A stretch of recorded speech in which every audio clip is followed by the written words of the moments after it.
Hello and welcome to the show.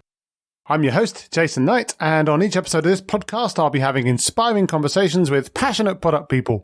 If you feel like getting in on the fun, then why don't you pop over to onenightinproduct.com right now, sign up to the mailing list or subscribe on the podcast app of your choice and make sure you never miss another episode again. On tonight's episode, we swap the dreary drudge of London life for the sun-kissed beaches of Cancun, Mexico. We talk about what it's like being one of the only product companies in your town and what that means for your local meetups. Then we go deep on building your product strategy with some practical tips for building a vision and strategy, bringing it to life on your roadmap, and making sure you can really nail it with OKRs. We'll also talk about some of the efforts to support the Latin American product community by building up a library of content in local language for non-English speakers. For all this and much more, vámonos to One Night in Product.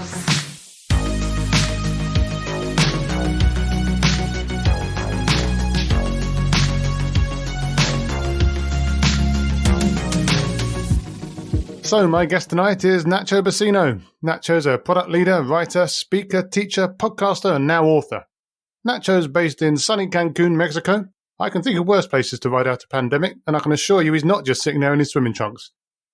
Nacho's CPO at Best Day Travel Group and former cable TV salesman who got bored of doing his Jim Carrey impression is now going door to door selling copies of his new book, Product Direction, How to Build Successful Products at Scale with Strategy, Roadmaps, and OKRs. Hi Nacho, how are you? Hi, Jason. Really glad to be here. Thank you for having me.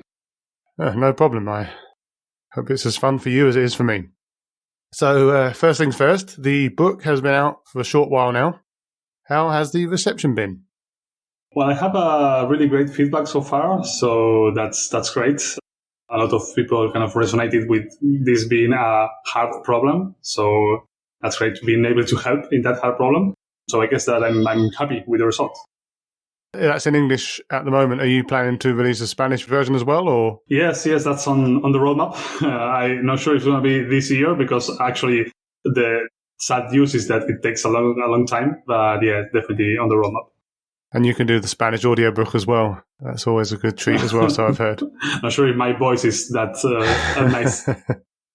And what made you decide that this was the time to write that book? I mean, was it kind of lockdown fever? You'd been sitting at home for a while and you had nothing to do, or was this something like an idea that you'd had brewing in your head for quite some time?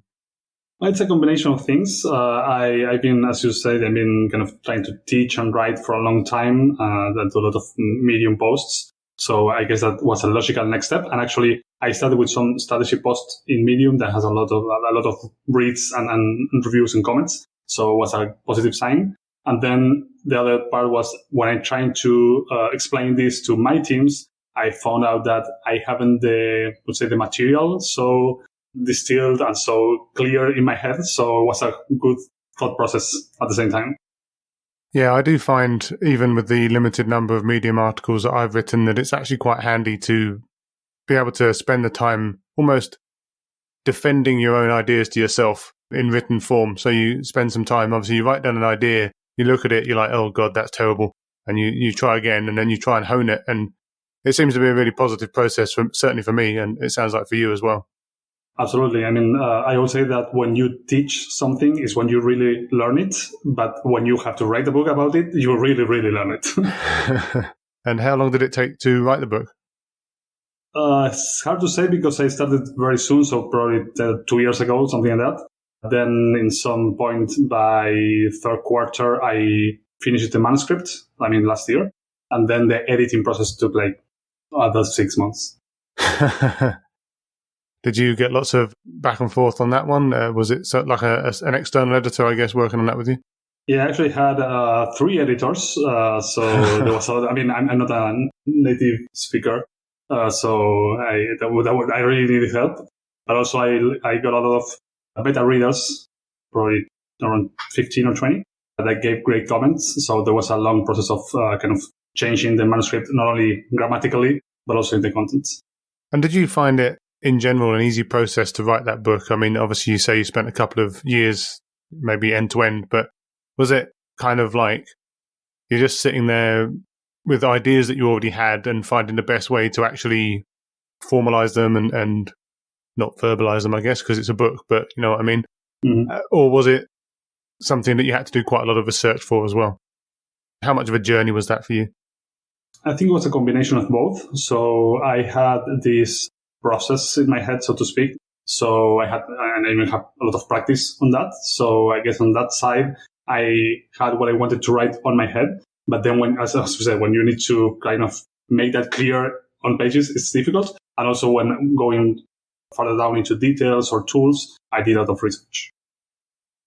Oh, excellent. Well, hopefully everyone will give it a good read and start to dig into it a bit. But speaking of journeys, you're also CPO for a travel company based in a tourism hotspot in Mexico. So that seems like a pretty sweet deal in the best of times. I mean, maybe not so much at the moment, but in general, that seems like a pretty good gig. How did you get into that? Well, actually, I've been in travel for the last 7 years. So basically, this company was transitioning from a traditionally managed IT organization with a PMO and such, and they were transitioning to a product-led organization due to some strategic changes they wanted to make. So they were looking for someone who was an experienced product leader in the travel space and in Latin America. So there are not that many options. So I guess I got lucky.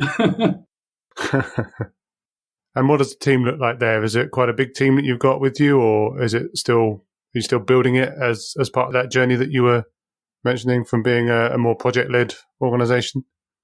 Well, as many travel companies, we were hit hard by COVID, so there were some adjustments there. But yeah, at the time we had around 20 squads working in four different business units that the company has. So it's a decent sized team, I would say, and a very interesting and complex industry and space.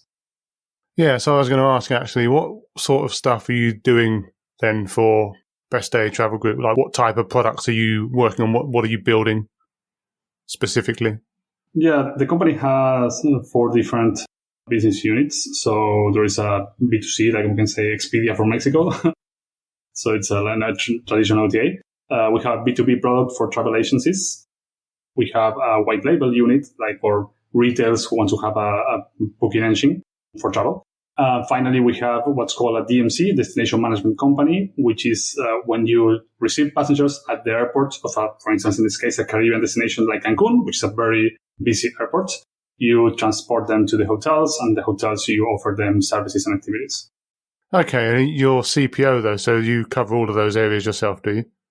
Yeah, that's right. And we kind of mirror the product structure, mirrors the, commercial organization. So we have heads of products for each of these lines and one head of product, which is transversal to all the things that are like payments or connection with suppliers that work for all business units. But is that still at its heart very collaborative across those lines, or are they very distinct? Like, for example, the Expedia for Mexico on the one side, and then you've got, for example, the booking cars bit at the other side or something like that? Like, are they fairly distinct, or do you have lots of crossover between those teams? And how do you manage then? I guess where I'm going with this is, how do you manage the interdependencies between those teams? That's a really, really good question. So first thing first, probably you asked about the challenge in this day. And one of the things we did at the beginning was kind of setting up this structure and a coherent strategy, because even when the business units serve different businesses and different users, there is a lot of potential synergies. So for instance, the most logical one is when you are selling in the Expedia for Mexico and bestday.com, you are selling passengers going to Cancun. You can leverage the destination management company to transport those passengers and give them a better service. Yeah, like an end-to-end thing, right? Exactly. So that's even it's I would say a strength, a value we can add on top of other competitors. So going more to the specific product development phases, what we have is, we have all this strategy, roadmap, and OKR process. But then when we are moving to implementation, we have 2 things. One is, we call it the portfolio Kanban. So we use Kanban as a methodology. So what we used to have in the wall, a big wall, full of all initiatives for teams. These are kind of a high level view of the initiative, not the feature or user story level, but more initiative level. So we have a big board with all the initiatives that we're doing. Usually we recycle it each quarter. So it's the type of development that will take a month for a team, more or less. So we are seeing this moving month to month, but we actually have the conversations bi-weekly.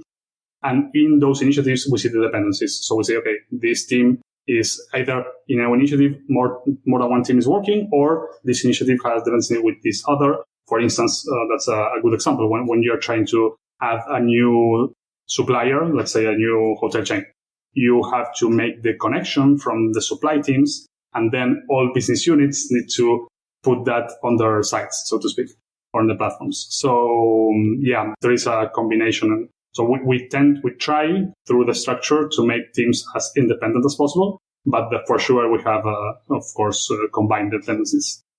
So traditionally, a company moving from not being a product-led company into being more product-focused, and from being presumably more project and top-down oriented to being more empowered and split across product teams, to achieve something like what you just said, they would do something like implement SAFe or something like that.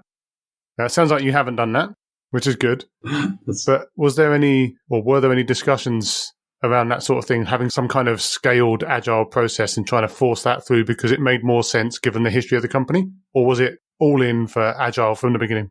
So to be honest, the first thing I got in my favor was that the Agile discussion has been in the company for 2 years. So even when there is a project-led organization, they were trying to make those projects in an Agile way. So some of it was already in place. But yes, we had discussions about how we scale it. And that's probably when I joined, the most important thing for me was reducing dependencies. And to give you a rough idea, we had, of all initiatives we had when I joined, probably over 40% of them had dependencies. So we tried to keep an eye on that number and lower it. And the other good news is that probably 80% of the initiatives we couldn't complete on the quarter were the ones with dependencies. So we really looked into that problem and had interesting discussions on how to improve.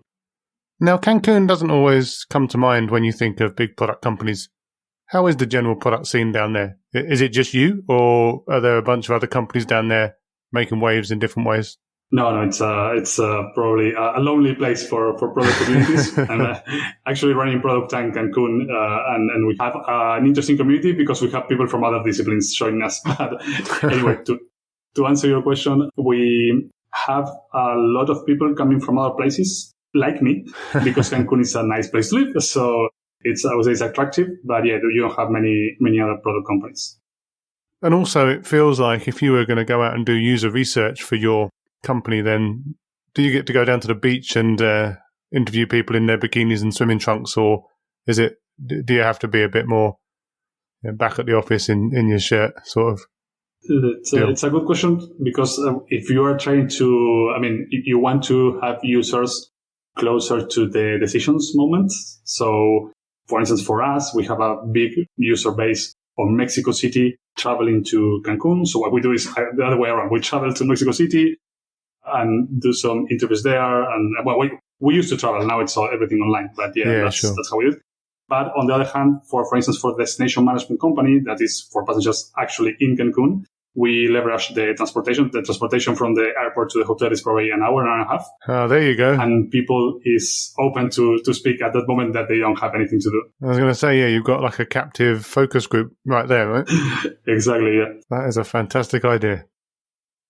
Okay, so let's go to the book. Obviously, we don't want to ruin the book by going into too much detail, but wanted to touch on some of the main themes. So in the book, you boil everything down to 3 key areas. You've got strategy, you've got roadmaps, and you've got OKRs. So from the top, what are some of the key steps for you to consider when building a strong product strategy? Well, I always say that the book is heavily structured. So actually for the strategy, we have some chapters that kind of walk through the process or the steps I will consider for the strategy. So we start with diagnosis. For diagnosis, there is no actual tool or recipe, but the most important thing I mention in the book is that you need to cover many different areas. So maybe some teams focus just on their product metrics, or maybe they're only focused on the market. You actually need to combine the market, your competitors, the user research, etc., etc. So that's the initial step. And then the second part is coming up with insights. And for insights, again, this is a kind of scary word many times because it's not that like you just sit down and come up with insights out of the blue. So I usually say that you probably have many insights during the product development process for the last 6 months. So it's more kind of getting those and combining those and thinking about those. But in a sense, I also have some kind of tools that we can leverage. For instance, you have the framework from the book Blue Ocean Strategy, in which they dissect the value proposition in different attributes, and they say, okay, which ones we can eliminate, reduce, create, or increase. So you have those tools available to kind of come up with insights or thinking outside the box and help you in your thought process. Then you switch gears and you start selecting. So you start reducing. You come up with the many insights, but you need to select the most important ones. And it's not like the prioritization tools that we use and think about the ROI of each opportunity. It's more around which are the ones that will strengthen our core value proposition. So I call it strengthening the core. That's my favorite tool, I would say. But it's around, everything is around thinking how you can make your value proposition stronger. And the other one is about selecting things for longer period of time. So for instance, Google has this framework 70-20-10, in which they allocate 70% of the resources to the core business and increases the core business, but also 20% to growth and 10% to bets. So kind of thinking, you can use any framework that you prefer, but thinking about that long term is important. And then you wrap up that with goals and synthesis, which goals are it's kind of translating that to numbers. And then finally, it's finding a good way to communicate it. I usually say that you should come up with a one pager of your strategy that is easier to share with teams and stakeholders. Yeah, and that makes a lot of sense. Do you feel that at your place that you have that 70-20-10 going, or your numbers very different, or are they top secret? Yeah, I think it's especially during COVID, we switch more like 90-10 or 90. Yeah, I'm not sure the right number, but yeah, I think that it's hard to find that balance, at least in my experience. Yeah, I guess one of the most important things is to consistently have an eye on it and adjust it as you see fit, depending on how the business is doing, right? So it doesn't have to be like a hard 70 all the time, for example. Yeah, I think it depends a lot on the top management of the company, even, or how the company is structured. Because when you are when commercial teams or marketing teams have a lot of pressure to deliver short-term results, you will have that stronger pressure to allocate more resources there. But I would say, and actually this is something I say in the book, that product teams, I think we have a stronger responsibility to make sure we are building for that future of the company. So I would say this for product leaders who are not doing this, I will say that you need to advocate with the CEO or whoever is your boss that you need to allocate this time for the future. Yeah, so that's interesting though, because you see time and time again, and I've certainly seen in the past where you have this situation very much as you just described, where you've basically got relatively short-term thinking because there's deals to be won or there's clients to be landed. And in many ways, depending on the background of the leaders of the company, that could even feel like business as usual. Like that's how business is done. Now, obviously, we sit there thinking, well, business isn't done like that. You know, as you say, we need to think of the long term. We need to build a sustainable, future-focused product strategy. But how would you recommend pushing against some of that thinking? Because the way I've always seen it is if there is actually a business priority to actually just make money somehow because of runways and pipelines and all that stuff, sometimes it is fair to say that if you don't get the money sooner, then you're not going to have the time to do the long-term thinking because the company is going to collapse. But at the same time, you can't just keep doing that. So how would you push against that? And how would you try to make sure that even if it was like that you could push it towards not being like that? Okay, yeah, well, I think it's a hard problem. It's not easy, and if you are struggling to survive, I think it's a very hard argument to make. So as you said, I mean, that you need to be reasonable at some stage. But I can answer in two different examples. The first one, for instance, will be the temporary rentals like Airbnb, that they grew, and travel companies could capture that space at any time, and they have a stronger user base and would be easier kind of to crush the opportunity. But they just took too long to explore that new space, and they essentially let the beast grow, so to speak. So I mean, it happens to us as well. So that's one example of how you can frame not thinking of the future, what can happen. And I think that showing that those examples of the past, you can use Kodak, but maybe that's a pretty overused example. But on the other hand, for instance, what we did, we had at Best Day, at some point, we had a very weak mobile experience and it was hurting sales. But in order to improve it, we need to do kind of a mid-term/long-term plan. And in order to combine the business need of the short-term results with that, we split the teams. It's not something I really love because I think that teams should be in charge of product and they gain more ownership by seeing both faces. But in this case, we didn't say a other way around. So we split one team that will be focused with the marketing team in short-term things that we can increase conversion or increase fast revenues, and then a mid-term path to kind of leverage the experience. That makes sense. If we go on to roadmaps then, obviously there's a variety of different opinions about what the best format for a roadmap is, and whole spectrum from super detailed, effectively waterfall Gantt charts, all the way through to now, next, later, buckets and everything in between. Do you have a preferred format yourself, or is it very flexible depending on what the situation demands? I would say I have more than like principles. That's why I cover in the book than a really specific format in mind. So I would say that I'm not dogmatic about the specifics. I'm more interested in the why we are doing things. So, but to give you a better answer to the question, for instance, I like to think about quarters because I think they match the later OKR process preferably. So they match together. And also not being solution oriented, but being more outcome oriented or problems we want to solve. So I think those two are the biggest ones for me. And once you have that set in place, you can move around. And the other one I would say that it's what I try to push forward. It's not really a need, but I think it's good is when you align your strategic drivers that you create in the strategy to your roadmap. That's much clearer to communicate with stakeholders. Yeah, but on those stakeholders, and I'm specifically thinking of maybe more senior stakeholders or people that come from project management backgrounds or, like you say, places that have PMOs as well. Like, there are going to be some people that just expect that Gantt chart, and there are going to be some people that expect certainty, and there are going to be some people that expect really solid dates on roadmaps and commitments. There may even be people that start selling stuff you haven't made yet, writing it into contracts, and then needing you to backfill that onto the roadmap.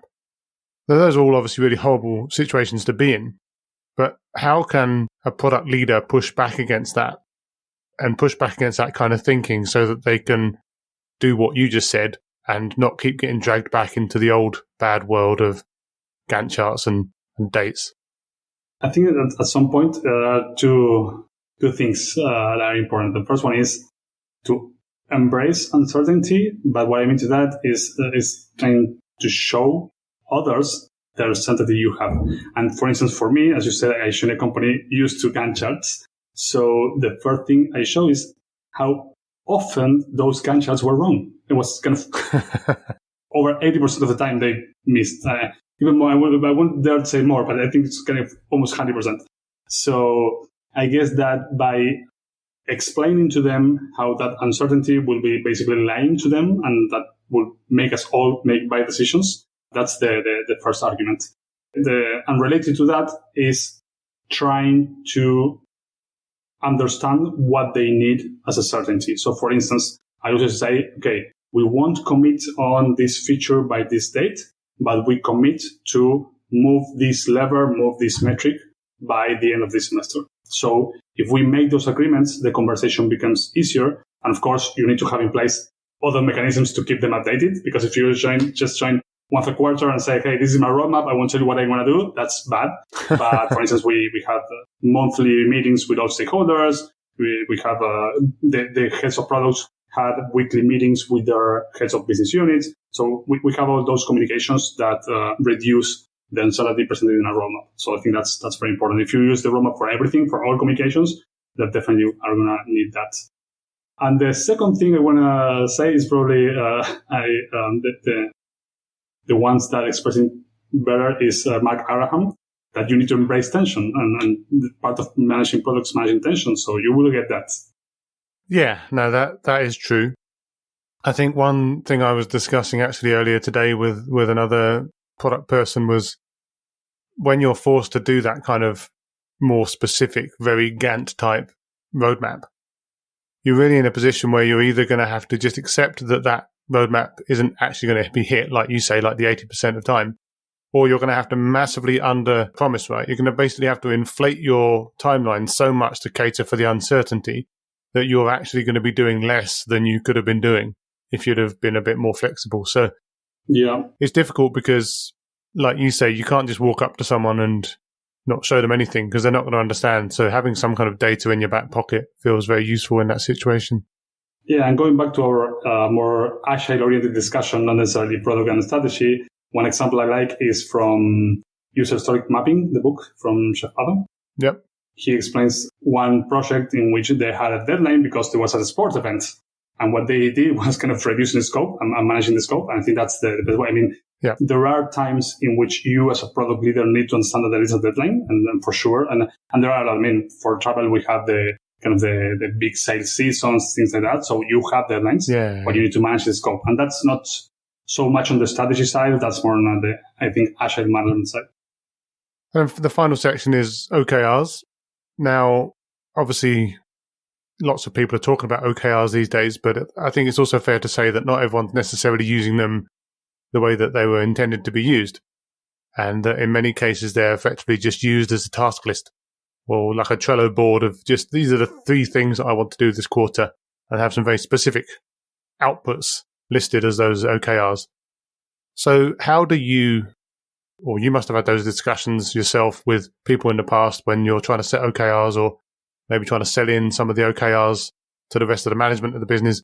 How do you try and get OKRs to be used properly within the organization, or how do you advise others to do that and not just make it just a list of tasks?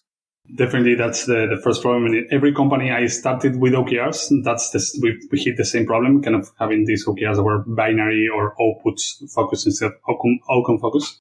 So what I mostly do, it's kind of a constant process, is doing a lot of reviews when creating them. So you can have the top-down review in which the head of product is in charge of making sure that product managers are coming up with outcome-oriented, or the product team even, are coming up with product-oriented OKRs.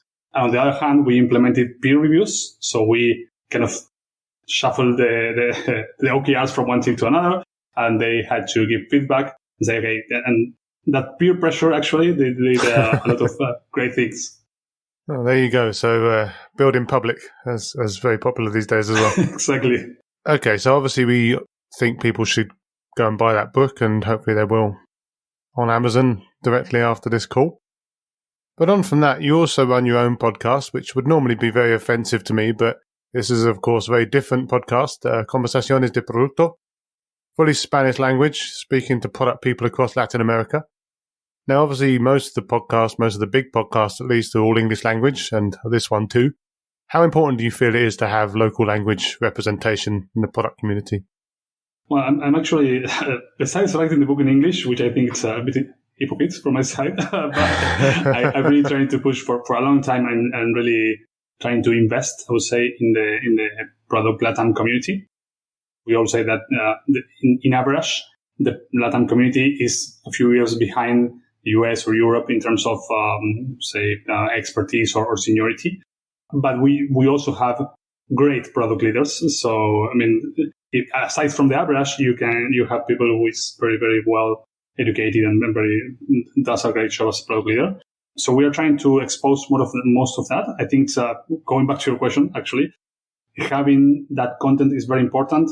For instance, in many countries in Latin America, English is not as well spoken as maybe in Europe.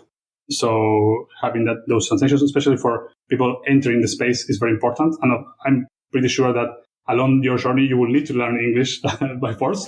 But I think that it's easier. And also, if you want to have kind of these networking things, or if you want to do training and especially coaching, it's very important to be able to have a conversation in your language. So I think, I'm pushing to keep, increasing the bar, moving the bar higher.